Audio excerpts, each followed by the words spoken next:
या भीमयोद्धा शहीद लोकनेते विजय वापडे साहेब यांच्या विचाराचा आंबेडकरी विचारांचा वारसा स्वतःच्या खांद्यावर घेऊन आंबेडकरी समाजाचं नेतृत्व करणारे आंबेडकर चळवळीतील युवा नेते सन्माननीय आशिष विजय वापडे यांना विनंती करतो, जे की आपल्या लॉंग मार्चचं नेतृत्व करतात त्यांना विनंती करतो की आपण बोललं पाहिजे। डॉक्टर बाबासाहेब आंबेडकरांचा, छत्रपती शिवाजी महाराजांचा, भारतीय संविधानाचा। अरे आशीष भैया तुम आगे बढ़ो, हम तुम्हारे साथ हैं। अरे आशीष भैया तुम संघर्ष करो, हम तुम्हारे साथ हैं।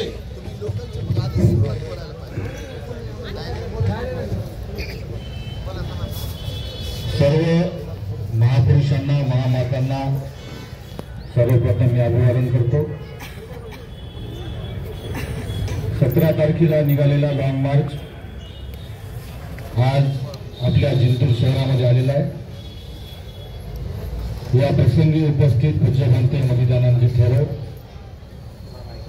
माझ्या पाठीशी 2 महिन्यापासून वडील माझे गेल्यापासून खंबीरपणे माझ्या पाठीशी उभे असलेले समाजभूषण भीमराव हत्यांबेड साहेब, परभणीचे प्रथम महापौर बुद्ध महापौर रविभाऊ सोनकांबळे, ज्येष्ठ नेते सिद्धार्थ भराडे, प्रदीप भावळे, यशवंत मकरन सर, राहुल घनसावंत, आमचे राहुल प्रधान सर, सचिन पाचपुंजे, सह्याद्री चव्हाण, सुधीर सावळे, कांगणे सर व सर्वच माझे भीमसैनिक, मुंबईहून आलेले भीमार्मीचे नेते।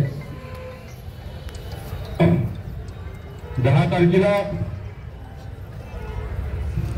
एक जण आलं, बाबासाहेबांच्या संविधानाची विटंबना केली आणि निघून गेला। पण त्यानंतर 6 दिवसामध्ये परभणीमध्ये जे घडलं, या 6 दिवसामध्ये या संविधानाची विटंबना केल्यानंतर निषेध करायला जो आमचा भाऊ रस्त्यावर उतरला होता, सोमनाथ सूर्यवंशी, तो गेला। गेल्या 45 वर्षापासून परभणीच्या चळवळीची धुरा सांभाळणारे माझे वडील लोकनेते विजय वापडे ते पण गेले। शेकडो पोरांवर आमच्या केसेस झाल्या। कोंबिलगाव यांच्या नावाखाली आमच्या 14 वर्षाच्या मुलीला उचलून नेलं, 14 वर्षाच्या मुलींना मारलं, आमच्या वत्सराबाई मानवतेला मारलं, आमच्या लहान तरुणांना मारलं। हे सगळं घडलं एका माणसामुळे घडलं। तो आला, संविधानाची विटंबना केली आणि निघून गेला। भोगलं कोणी? आपण भोगलो। सोमनाथच्या परिवारानं भोगलं, वाकोडे साहेबांच्या परिवारानं भोगलं, परभणी जिल्ह्याच्या भीमसैनिकांना भोगलं। आणि त्या आरोपीला काय केलं यांनी? डॉक्टरकडे नेला, त्याची मलमपट्टी केली, त्याला जेवायला गेलं, त्याची सगळी सोय घेतली। आणि 11 तारखेला जे घडलं त्याच्यानंतर आमचे आदरणीय पोलीसवाले परभणीचे संध्याकाळी 11च्या नंतर आमच्या घरात घुसले, घराचे दार तोडले, बाथरूमचे दार तोडले, ओली बाळातील असलेले 1 महिन्याचं लेकरू असलेल्या महिलेला मारलं, आमच्या वत्सराबाईला उचलून केस धरून बाहेर काढलं, आमच्या 15 वर्षाच्या मुलीला मारलं, घाण शिव्या गेल्या। अशा पोलीसवाल्यांना मला प्रश्न विचारायचा आहे, तुम्ही बाईच्या पोटातून जन्माला आले का माणसाचे आले? तुम्हाला बाई दिसली आहे का? तुमच्या घरी तुमची माय बहीण नाही का? अरे तुमच्यामुळे जे आमच्या परभणीचं नुकसान झालेलं आहे हे तुम्हाला या जन्मात चुकवावं लागेल आणि आमच्यामुळे चुकवावं लागेल, लक्षात ठेवा। तुम्हाला काय वाटलं? 32 दिवस आम्ही आंदोलन केलं, आमच्याकडे एका पोलीस प्रशासनानं लक्ष दिलं, शासनानं लक्ष दिलं नाही। आणि जेव्हा आम्ही ठरवलं की 17 तारखेला आम्ही लॉंग मार्च काढणार, तर आमच्या मागे लागले हरामखोर पोलीसवाले मागे। हा SP आम्हाला बोलवायला लागला, कलेक्टर आम्हाला बोलवायला लागला की मिटिंगला या, लॉंग मार्च काढू नका, आम्ही तुमच्या मागण्या मान्य करू। म्हणलं लेखी दे, चल लेखी दे, लेखी। आमच्या ज्या महिलांना, पुरुषांना, पोरांना मारलेले पोलीसवाले जे 12 आहेत ना, ते 12 पोलीसवाले आत्ताच्या आता निलंबित कर, लेखी दे। आणि जे आमच्या पोरांवर गुन्हे दाखल केले ते पूर्ण मागे घेऊ शकत नाही, घेऊ शकत नाही, कारण त्याच्या हातात नाही, त्याला घ्यायचे नाही, करणारे तेच आहेत। त्यांना आदेश देणारच महाराष्ट्राचं सरकार आहे, त्यांना आदेश देणाराच महाराष्ट्राचा मुख्यमंत्री आहे. मग कसं काय ते त्या पोलीसवाल्यावर गुन्हे दाखल करणार, कसं काय त्यांना निलंबित करणार?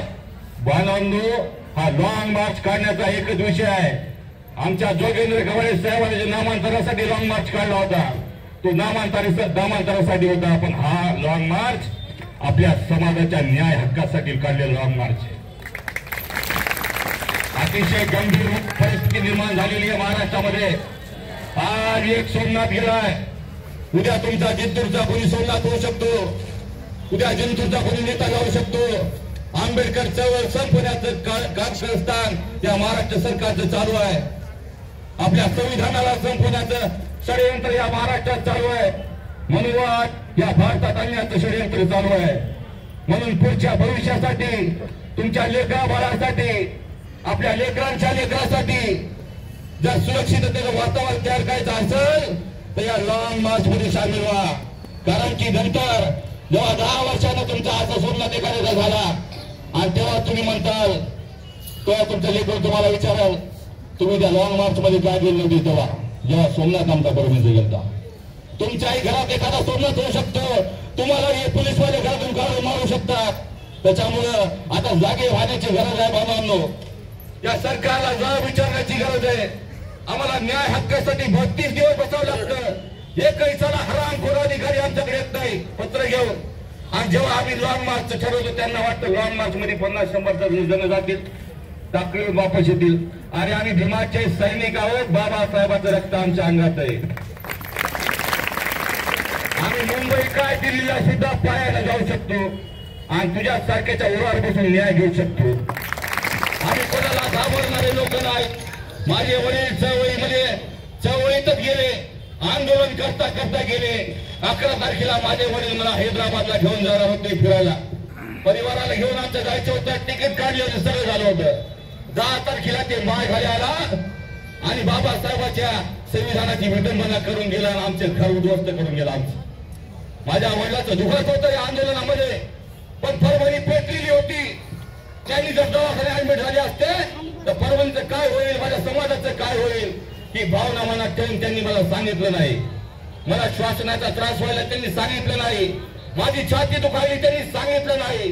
आणि सोमनाथची बॉडी जेव्हा औरंगाबादून परभणीला आली, त्याची बॉडी काढून गेल्यानंतर एका जागी बसले. त्यांना विचारलं का बसले तुम्ही? नाही म्हणे काय नाही, थोडस बसलो म्हणे चौकामध्ये काहीतरी 2-3 पोरं धिंगाणा करायला जाऊ. तेव्हा सुद्धा माझे वडील मला खोटं बोलले का की तुमच्यासाठी, समाजाला या परभणीच्या या 6 दिवसामध्ये बांधवांनो समाजावर जे अत्याचार झाला असं आंदोलन परभणी कधी झालं नाही. एवढा अत्याचार आमच्या समाजावर कधी झाला नाही.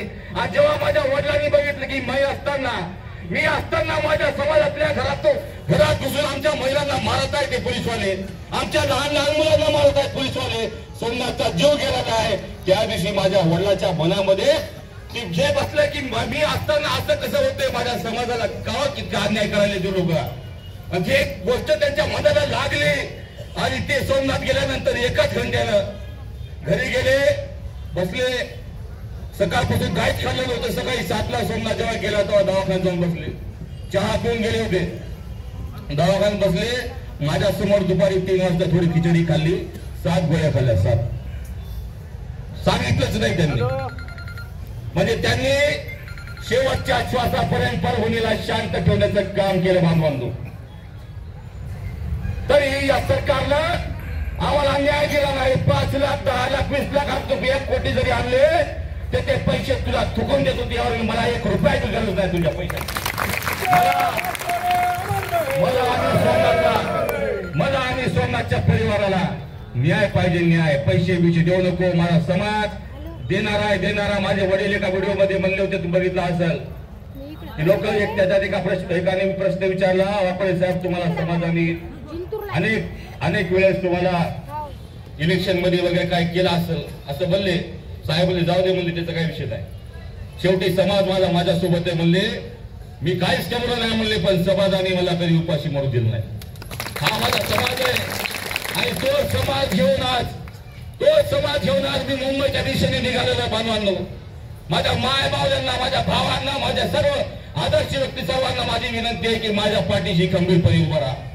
तुमचा आशीर्वाद माझ्या पाठीशी ठेवा, तुमचा आशीर्वाद माझ्या पाठीशी ठेवा। आशीष भैया तुम आगे बढ़ो, हम तुम्हारे साथ हैं। भैया तुम आगे बढ़ो, हम तुम्हारे साथ हैं। आशीष भैया तुम संघर्ष करो, हम तुम्हारे साथ हैं। संघर्ष करो, हम तुम्हारे साथ हैं। आशीष विजय वाघोडे तुम आगे बढ़ो, हम तुम्हारे साथ हैं। तुमची सगळ्यांची ताकद माझ्या समोर असेल ना, माझ्या पाठीमागे, तर मुख्यमंत्री असू द्या, कोणी असू द्या, वाघ माग हटणार नाही। वाघोडे साहेब कधी हटले नाही मागे। आम्ही सांगतो आता एक मॅनेज करण्यासाठी भरपूर प्रयत्न चालू आहेत मला, पण विजय वाघोडे पण जीवनामध्ये कधी मॅनेज झाला नाही, आशिष वाघोडे सुद्धा मॅनेज होणार नाही। जे काय बोलणं होईल ते माझ्या समाजासमोर होईल। मग कोणी जर आलाय, कोणाला जरी यायचं असेल तर समाजासमोर या, काय घेऊन आलात ते बोला, तुमचं काय येतं ते वाचून दाखवा। समाज येस म्हणला तर येस, नाही तर नाही। हा जो अत्याचार झालाय परभणीचा, अतिशय माझ्या जीवनामध्ये माझ्या वडिलांनी पाहिले, अतिशय अमानुष अत्याचार, अतिशय म्हणजे भारताला काय म्हणाले मारताना, आता आपण डॉक्टर बाबासाहेब आंबेडकरांचा विजय असो, आता आपण संविधान जिंदाबाद। इतकी जातीय मानसिकता या पोलीसवाल्याच्या डोक्यात भरली कोणी? हे मनुवादी पोलीसवाले कोणी भरती केलेले आहेत? त्या पोलीसवाल्यांना कोणी अधिकार दिला तुम्हाला मारायचा? महिलांना पुरुष मारतात का? कोणत्या मुख्यमंत्र्यांनी निर्णय काढला ह्या महिलांना पुरुषांनी मारायचं म्हणून? अहो, त्या वत्सलाबाई मानवतेला लघवी आली तर तिला मला इथंच कर। एवढे हरामखोरे माय खाली पोलीसवाले बोलायला नाही पाहिजे, पण मला रावत नाही बांधवांनो, एवढे हरामखोर पोलीसवाले आमच्या आज बघा तरुण बसले, ते हात फ्रॅक्चर, हात फ्रॅक्चर, एकाला अटॅक आला, अजून 31 कोणामधला जे आमचा तलवारी होता त्याला अटॅक आलेला, त्या रक्ताच्या गाठी झाल्या, गाठी एवढं मारले त्या पोलीसवाल्यांनी। आणि तुम्हाला मी बाबासाहेबांची शपथ घेऊन सांगतो, एक काय पोलीसवाल्याला सोडणार नाही, एक काळा 12 पोलीसवाले आणि त्याचा घोरका 13चा घोरवाट या सगळ्याला सोडणार नाही बांधवांनो, एवढंच तुम्हाला सांगतो। माझ्या पाठीशी खंबीर उभे राहा। आणि बांधवांनो, हे जे गल्ला केलाय, गल्ला काही त्यासाठी नाही, हे आंदोलन स्वाभिमानी आंदोलन आहे, कोणाचा 1 रुपया आधी घेतला नाही, समाजाच्या पैशावरचे आंदोलन होणार। तुमच्याकडून 5 रुपये 10 रुपये काय जे होईल ते या गल्ल्यामध्ये टाका, आणि पैसे टाकूनच राहणार नाही तर उद्या आपल्याला त्या राजेगाव पासून देवगाव फाट्यापर्यंत आमच्या पाठीशी खंबीर उभे राहा। चला, ज्याला मुंबईला येता येते ते मुंबईला या, ज्याला तिथपर्यंत येतात तिथपर्यंत आपण 100% या। आंबेडकरी चळवळीला जिवंत ठेवायचं असेल तर आपल्याला हा लॉंग मार्च काढणं खूप जरुरी आहे बांधवांनो। आपली एकता दिसली पाहिजे। डॉक्टर बाबासाहेब आंबेडकरांच्या भारतीय संविधानाच्या मागण्या हक्काच्या, अरे आमच्या मागण्या पूर्ण करा। पोलीस प्रशासनाचं करायचं काय? जातीवादी पोलीस प्रशासनाचं करायचं काय? सोमनाथ भैया सूर्यवंशी, लोक नेते विजय वाघोडे बाबा, संतोष अण्णा देशमुख, धन्यवाद। जय हिंद। आशिष भैया विजय वाघोडे यांनी जे आवाहन केलेलं आहे की लॉंग मार्चला समाजाने धमदान दिलं पाहिजे, याचंच प्रतीक म्हणून या ठिकाणी धर्मापुरी येथील महिला मंडळ उपस्थित आहे। ते आपल्या लॉंग मार्चला आशिष भैयाच्या हातामध्ये 5,000 रुपयाचं धमदान देणारे आपण टाळ्या वाजवून त्यांचं स्वागत करूया। मुलेराजा लक्ष्मण गावकप्रिया, यानंतर आपण सर्वजण या ठिकाणी जे कार्यक्रम आयोजित केला, तमाम आंबेडकरवादी संविधान प्रेमी जिंतूरमधल्या प्रत्येक भीमसैनिकाचे, माता भगिनींचे, तरुणींचे मी आंबेडकरी चळवळीच्या किल्ला परभणी जिल्ह्याच्या वतीने आपले आभार व्यक्त करतो। आणि आता या कार्यक्रमाचा आभार प्रदर्शन करण्यासाठी आंबेडकरी चळवळीतील सामाजिक कार्यकर्ते विकास यांना आपण बोला।